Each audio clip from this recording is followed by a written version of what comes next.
In this video, we're going to have a look at inserting links to our OneNote pages. Now, you might do this for multiple reasons. It might be to send the viewer to a website, maybe to a video, or maybe to a resource you have saved in your OneDrive.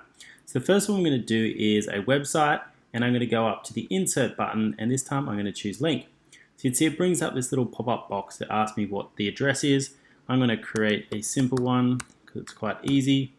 OneNote.com, and you see my text to display matches what I write up there for the address. Now I can change this if I want. It could be OneNote website, it could be something like click here, depending what your need is. So you can change that to whatever text you want, and that's going to pop up with the blue hyperlink. And then when the person clicks on your link, that's going to take them to the website OneNote.com. Let's have a look at Google again because it's an easy one.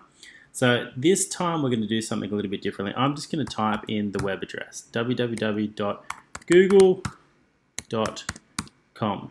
Okay, and because I used the www and typed in the proper web address, you see it automatically hyperlink that. So you have that option as well. Now when you click on these links, you can also right click on it. You have the option to open the link, edit the link, and copy the link, or remove the link if you want to as well. And the last one we're going to do is a link to a YouTube video. Now, YouTube videos are quite cool because they will actually embed onto your page. I have one already copied and pasted, ready to go. So I'm just going to hit Command V and paste that YouTube video.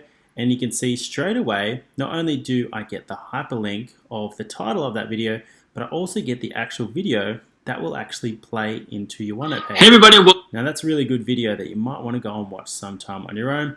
But I can also then click on this, and if I want to, I can obviously resize that video, make it nice and big for the people to be able to view my video.